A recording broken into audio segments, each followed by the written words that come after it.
Ethan was a night owl, often taking the last subway train home after his late-night shifts at the 24-hour diner.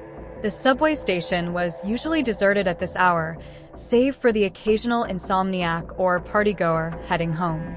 Tonight, the platform was eerily quiet, the only sound being the faint hum of electricity running through the tracks. He glanced at his watch, 12:30 a.m. The last train was due any minute. As he waited, Ethan noticed something strange. A thick fog began to seep into the station, swirling around his feet and slowly rising. He shivered, pulling his jacket tighter around him. The air grew colder, and the lights on the platform flickered. The distant rumble of an approaching train broke the silence. Ethan peered down the tunnel, but the fog was too thick to see anything clearly.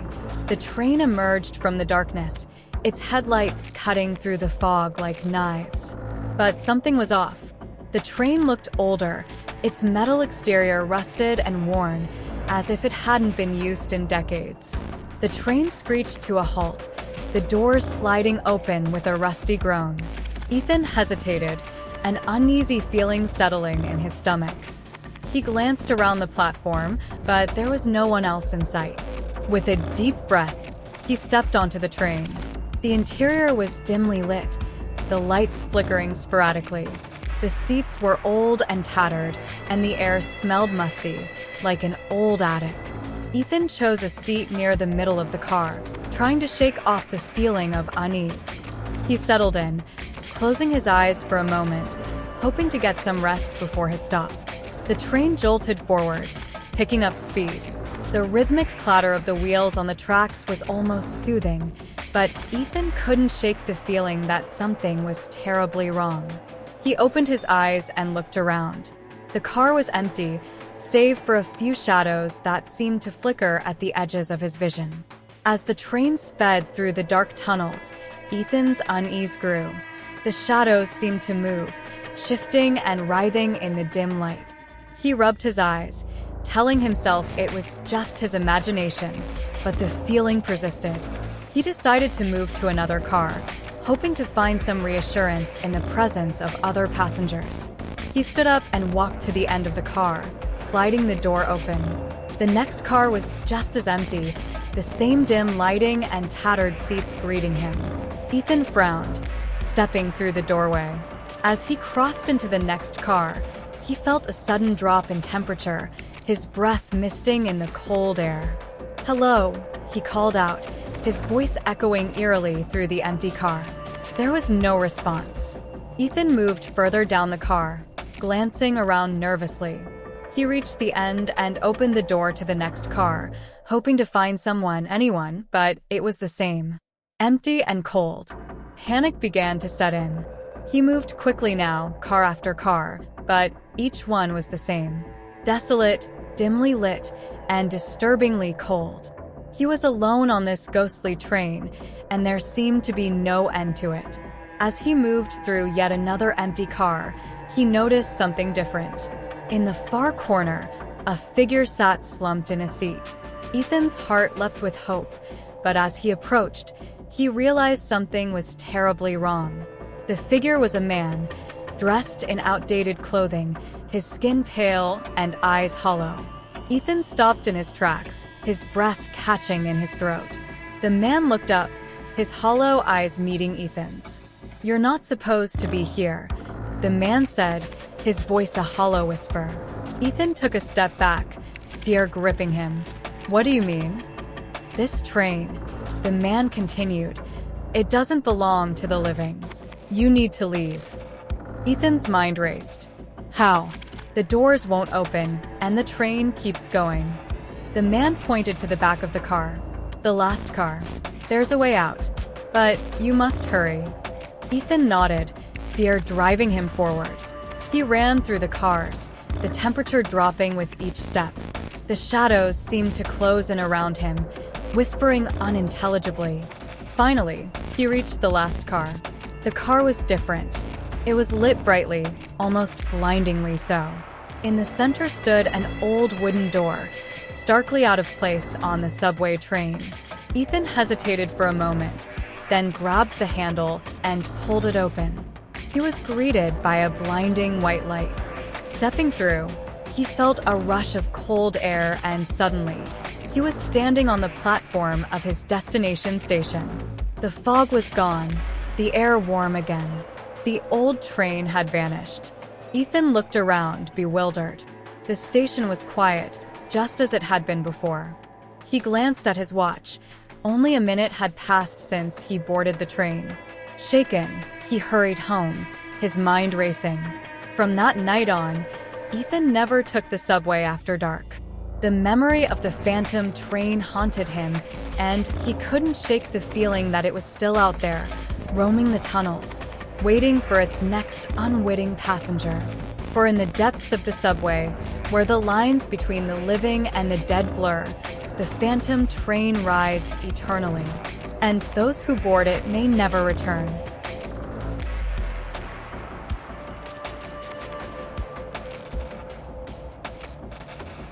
Sarah loved taking the subway late at night.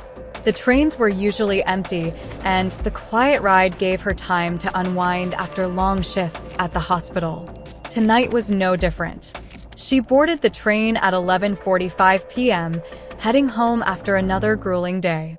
The car was almost deserted, with only a few other passengers scattered throughout. A man in a business suit dozing off, a teenager with headphones in, and an elderly woman clutching a shopping bag. Sarah found a seat near the middle of the car and settled in, closing her eyes for a moment. As the train sped through the dark tunnels, she felt herself starting to relax. The rhythmic clatter of the wheels on the tracks was almost soothing. But then, the train began to slow down, and Sarah opened her eyes, puzzled. There was no station in sight. The train came to a complete stop, the lights flickering before settling into a dim, eerie glow. The intercom crackled to life. "Attention passengers, we are experiencing technical difficulties. Please remain seated while we resolve the issue." Sarah sighed, glancing around at the other passengers. The teenager hadn't noticed, still lost in his music, and the elderly woman seemed unfazed. But the man in the business suit was awake now, looking around with a worried expression. Minutes passed, and the oppressive silence began to weigh on Sarah. She tried to distract herself by scrolling through her phone, but there was no signal this deep underground. Just as she was about to put her phone away, she noticed something odd. The air felt colder, and a strange, metallic scent filled the car. She looked up and saw that the man in the business suit was staring at something at the far end of the car, his face pale. Sarah followed his gaze and saw a figure standing in the doorway, barely illuminated by the flickering lights. It was a tall, thin man in an old-fashioned conductor's uniform, his face obscured by the brim of his cap. "Excuse me, sir," the man in the suit called out, his voice trembling slightly. "Can you tell us what's going on?" The conductor didn't respond. He simply stood there, motionless. Sarah felt a chill run down her spine. There was something profoundly unsettling about the way he stood so still, almost as if he weren't human. "Sir," the businessman tried again, standing up. He took a few hesitant steps towards the conductor, but then stopped abruptly. His eyes widened in horror as the conductor lifted his head. Sarah gasped. The conductor's face was deathly pale, with hollow, black eyes that seemed to bore into her soul. His mouth twisted into a sinister smile, revealing sharp, yellowed teeth. The air grew even colder, and the metallic scent intensified. The teenager finally looked up from his phone, pulling out his earbuds. "What's going on?" he asked, but his voice faltered when he saw the conductor. The elderly woman clutched her shopping bag tighter, muttering a prayer under her breath. The businessman took a step back, his face contorted with fear. The conductor moved then, stepping into the car with an unnatural grace. The lights flickered again, casting eerie shadows on the walls. "Tickets, please," he said, his voice a chilling whisper that echoed through the car. Sarah's heart pounded in her chest. "We don't have tickets," she said, trying to keep her voice steady. "This is a public subway." The conductor's smile widened. "All passengers must have tickets," he said, his voice dripping with menace. "No one rides for free." The businessman backed away, stumbling over a seat. "I don't have a ticket. Please, just let us go."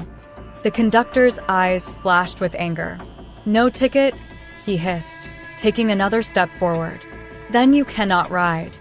Sarah grabbed her bag and stood up, trying to think of a way out. The doors were all sealed, and the windows were too small to climb through. The only exit was the door the conductor had come through, but it was blocked by his menacing presence. The teenager pulled out his phone, trying to call for help, but it was no use. There was still no signal. The elderly woman was crying now, her prayers growing louder. The conductor reached the businessman and grabbed him by the arm with a bony hand. "No ticket," he repeated, his voice a sinister whisper. "No ride." With a swift motion, he flung the businessman down the aisle. The man hit the floor with a sickening thud, and Sarah screamed as she saw blood pooling around his head. The teenager bolted from his seat, trying to run past the conductor, but the figure was too quick. He caught the boy by the throat, lifting him off the ground effortlessly. "No ticket," he snarled, throwing the boy against the wall. The teenager crumpled to the floor, motionless. Sarah felt panic rising in her chest. She had to do something, anything. She grabbed the fire extinguisher from the wall and swung it at the conductor, hitting him squarely in the back. The impact did nothing. The conductor turned slowly, his eyes burning with rage. "Interference will not be tolerated," he growled, advancing on Sarah. She backed away, her heart racing. There was nowhere to go, no way to escape. The conductor loomed over her, his twisted smile widening. Just as he was about to reach her, the train jolted forward. The lights flickered back to life, and the normal hum of the engine resumed. The conductor froze, his expression shifting to one of annoyance. "Next time," he whispered, his voice echoing in Sarah's mind. "Have your ticket." With that, he disappeared, fading into the shadows as if he had never been there. The train continued on its way, the lights stabilizing and the cold air dissipating. Sarah collapsed into a seat, trembling with fear and relief. The train pulled into the next station, and the doors opened with a hiss. Sarah stumbled out, her legs weak. The platform was deserted, and she took a moment to catch her breath. She looked back at the train, half expecting to see the conductor watching her, but the car was empty. She hurried up the stairs and out into the night, desperate to put as much distance between herself and the subway as possible. As she walked, she couldn't shake the feeling that she was being watched. She knew she would never forget the terror she had experienced on the Midnight Express. From that night on, Sarah avoided the late-night subway. She took the bus or walked, anything to avoid the underground. She couldn't shake the feeling that the conductor was still down there, waiting for his next victim. And she couldn't help but wonder if anyone else would encounter the horror that she had barely escaped. For on the Midnight Express, in the deepest part of the subway, something sinister awaited. And it was always hungry for more. Tom was on the late-night subway, heading home after a long day at work. It was nearly midnight, and the train was almost empty. Only a few tired commuters shared the car with him, each lost in their own thoughts. The rhythmic clatter of the train on the tracks was almost hypnotic, lulling him into a drowsy state. As the train sped through the dark tunnels, Tom glanced around at the other passengers. An elderly woman clutching a worn-out handbag, a young man absorbed in his phone, and a couple sitting close together, whispering softly.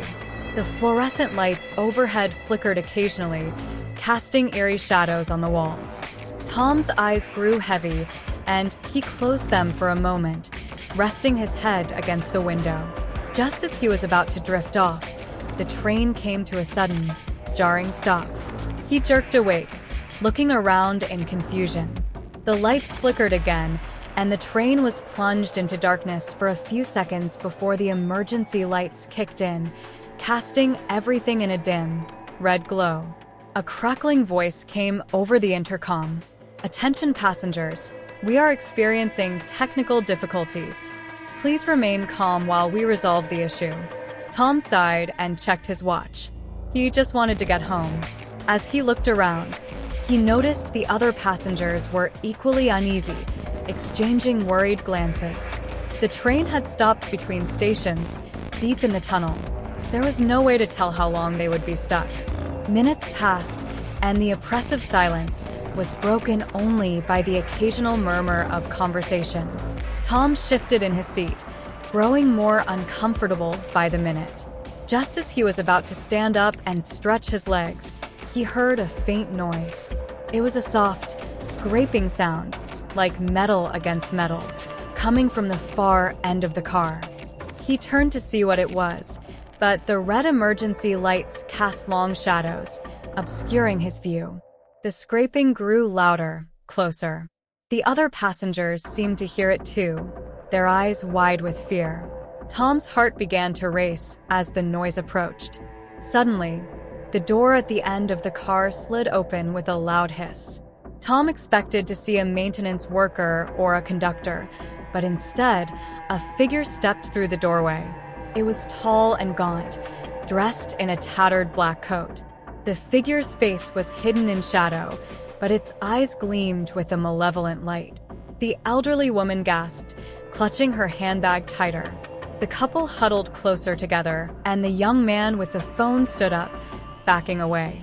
Tom felt a chill run down his spine as the figure moved slowly down the aisle, its eyes never leaving him. "Who are you?" Tom demanded, his voice shaking. The figure didn't respond. Instead, it reached into its coat and pulled out a long, rusted blade. The passengers screamed, scrambling to the other end of the car. Tom's fight-or-flight instincts kicked in, and he bolted towards the door behind him, but it wouldn't budge. "Please, let us go," a young man cried, banging on the door. The figure advanced, the blade scraping against the metal seats. Tom's mind raced as he looked for a way out. The windows were too small to climb through, and the only doors were locked. He felt trapped, like a rat in a cage.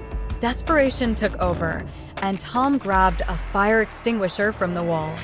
He hurled it at the figure, hoping to slow it down. The extinguisher struck the figure in the chest, knocking it back. The blade clattered to the floor, and for a moment, there was silence. Then the figure stood up and scathed. It picked up the blade and continued its slow advance. Tom's heart pounded in his chest as he backed away, his mind screaming for a way out. Just as the figure was about to reach him, the train jolted back to life. The lights flickered back on, and the train started moving. The figure stopped, its eyes narrowing. It let out a low, guttural growl before turning and disappearing through the door it had come from. Tom collapsed into a seat, his body trembling with fear and relief. The other passengers were equally shaken, staring at him with wide, frightened eyes. The train continued on, the normalcy of its motion a stark contrast to the horror they had just experienced. When the train finally pulled into the next station, the doors slid open, and Tom and the other passengers stumbled out, desperate to escape. He looked back at the train, half expecting to see the figure watching him, but the car was empty. Tom hurried up the stairs and out into the cool night air, his mind reeling from what had just happened. He knew he would never forget the terror he had felt in that subway car, nor the sight of those gleaming, malevolent eyes. From that night on, Tom avoided the late-night subway. He couldn't shake the feeling that the figure was still down there, lurking in the shadows, waiting for the next train to stop. And he couldn't help but wonder if anyone else would encounter the horror that he had barely escaped. For on the last stop, in the deepest part of the subway, something sinister awaited, and it was always hungry for more.